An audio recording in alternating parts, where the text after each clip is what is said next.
Dee doo dee doo doo dee doo doo doo dee doo dee doo doo dee doo dee doo doo dee doo doo doo dee doo dee doo doo. Well, hello there, ladies and germs. My name is Steve Kazanewski, and I am a horror author. And you are watching another episode of Cause and Effect. I've always wanted to make this video series have a broader appeal. We do mostly talk about things that affect authors and readers, but today we're going to talk about something that I think is really cool, is really effective, and can help you with your reading during your commute and that kind of thing.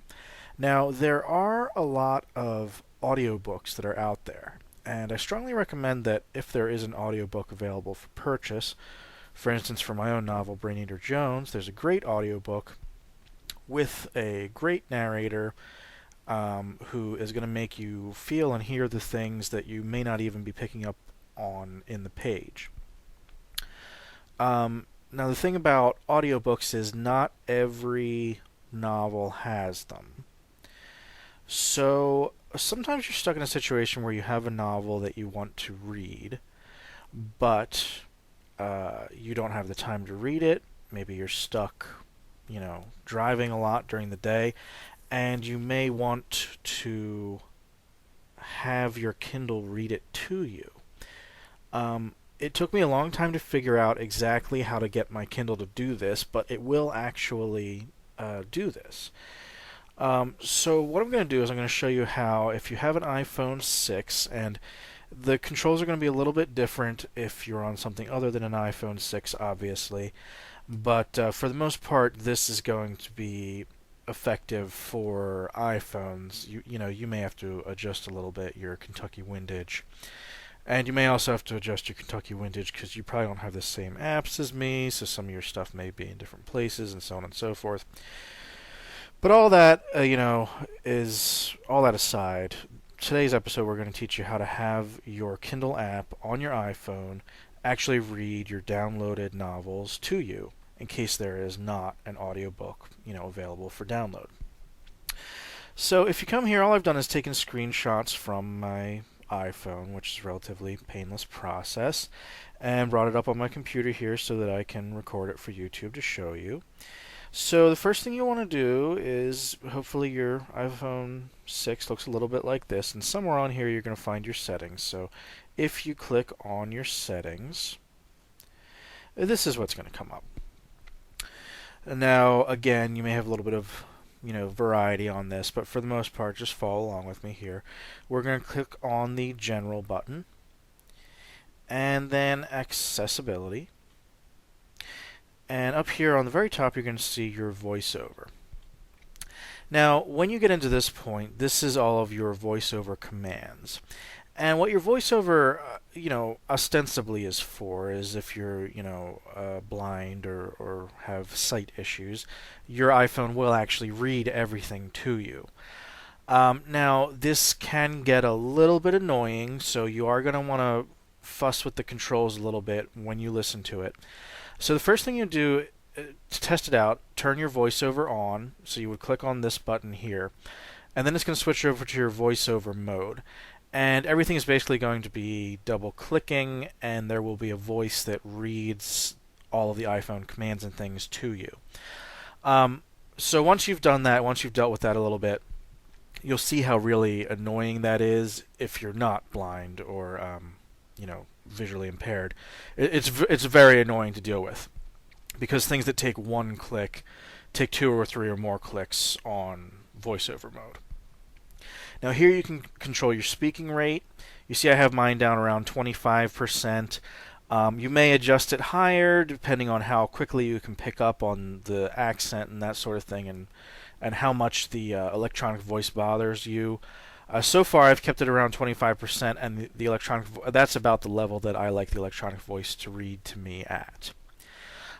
So all that being said, if we want to go straight into, if we want to proceed with what I'm describing tonight, which is how to get your Kindle to talk to you, you're going to click here on Speech. Okay? And when you come to Speech, your default dialect is going to be English US, presumably. If you are in a different country or speak a different language, whatever, you can add your languages here. I'm just going to proceed under the idea that you are an English speaker. And like I said, your mileage may vary, whatever. If you're listening in French, you'll have to figure out how to do the French on your end. I haven't, nailed it down that much, but, you're not stupid. You can figure that out. So if you click on your default dialect here, it's going to give you a couple of different options. So you can get Australian English, UK English, Irish English, and I think if you continue down, they also have a South African accent. I didn't notice a whole lot of differences in the accents, when I tested them out. But there may be things like, there may be different pronunciations. I don't know. Go with whatever you feel good about. The cool thing about the U.S. English, and I don't know how many other dialects have this, but you can download Alex, which Alex is quite a bit better than Siri in his speaking. He's a simulacrum. He's not quite an AI. He's just a robotic voice. But he speaks appreciably better than Siri, which is your default US dialect. So if you do have it's about a gig, 869 megs as of the time I'm writing this. It may be well worth your while to download Alex and have him speak to you. I do, and I've noticed the difference, and I think he's better than Siri, and I think he's worth investing in. So, download Alex, or otherwise go to whichever default you prefer, and you can download enhanced quality for each of them, I believe.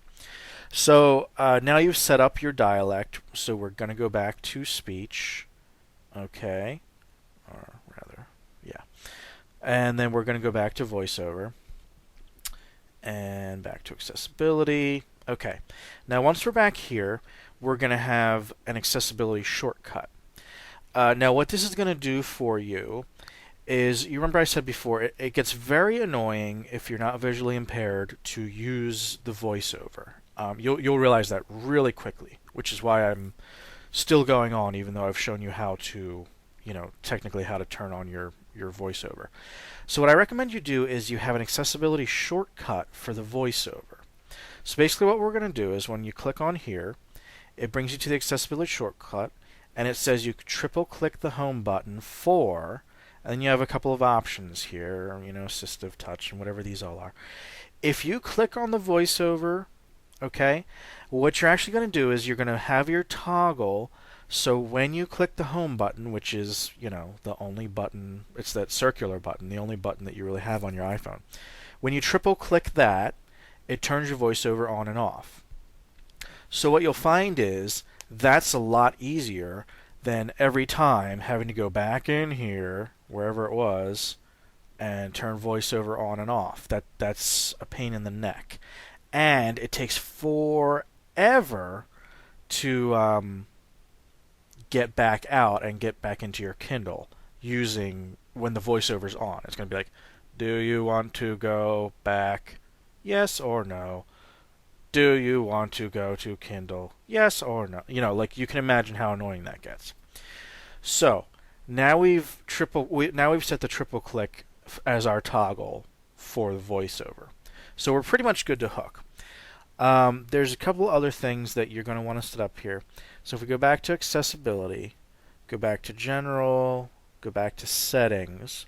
Okay, now once we're back in settings, what I would strongly recommend, and again, this all came to me through trial and error, but what will happen is you'll be listening to your Kindle, and it'll be talking to you, and it'll be Alex's voice, and he'll be telling you the story. Then you'll have a notification pop up, like from your Facebook, from your Twitter, or whatever notifications you have set up, and Alex will stop talking. So if you're in the car, on your commute, and you don't want to be fiddling with your iPhone every 5 minutes, you're going to want to turn off your notifications. So I strongly recommend, and again, this is all going to be kind of up to you, but I would strongly recommend that you turn off your notifications for your various apps, except for the red bubble. so that Alex doesn't interrupt talking every time you get a notification on one of your apps. So you click here on notifications, and the notifications will come up. And not so many of these are going to be your issue here, maybe messages. But if you scroll down, you come to all your various apps that notify you of stuff like Twitter, eBay, Mail, and so on and so forth. So I'll just take, for example, Twitter. So if you double click on Twitter, all you have to do, you can leave all this stuff up, your badge app icon, that's the little red bubble that you're probably familiar with. You can show it on the lock screen if you so desire. What I recommend you do is you turn to none, your alert style when unlocked, okay? So you would get an alert, you would get a banner. This is where Alex would break into the talking and read that alert to you, okay? So if you switch it to none, he won't be reading this alert. Now, I just leave my notifications off. If it bothers you, you can toggle them back on and off, but now you understand the concept, okay? So now from here, there's one last thing we want to do to have, a really good experience. And again, like I said, this is all from causing, trial and error. So you're going to want to work some of this stuff out on your own, what works best for you, and so on and so forth. I'm just telling you what works best for me. But there's one last thing I recommend. If you go back to notifications, back to settings, back into your general, and you go down here to your auto lock. Okay. Now this is the last thing that I'm gonna discuss with this video, which I hope already isn't going over long. Your auto lock will stop your Kindle from speaking, which is kind of annoying. So basically, your Alex will only speak for, if you have it set for a minute, 1 minute, which I believe is the default, is 1 minute. Now, when Alex will continue speaking is every time that you flip a page in your Kindle. So what I would recommend is you can either set it to never if you want total control. At a minimum, you want to set it to 3 or 4 minutes. That should be plenty of time for him to get through a page on your Kindle. Then it flicks. Then the iPhone is aware that you are still reading, that he's still reading to you because it's flipping over pages. So your auto lock won't go on. So that's basically how to set up your iPhone to, have your Kindle talk to you. So, like I said, you don't have to go through all these steps. Basically, the first, 4 or 5 steps for what you have to go through to have Kindle talk to you. And then what will happen is you'll double click on your Kindle here, turn on your voiceover. If you followed my instructions, it's as easy as this. You click on your Kindle, you triple click on your home button, which would be down, below here on the actual device, and then it's going to say voiceover on. Then you take 2 fingers and you swipe down for continuous reading on your Kindle. And then as long as you have your auto lock off, and as long as you have your notifications off, it shouldn't interrupt. So you should have uninterrupted continuous reading through your Kindle. And that's how you can set your iPhone 6 up to do that. Like I said, I believe the similar accessibilities are available in other iPhones, so you may have to dig in a little bit on that. But hey, thanks for tuning in. This has been another episode of Cause and Effect, and I hope we'll see you next time.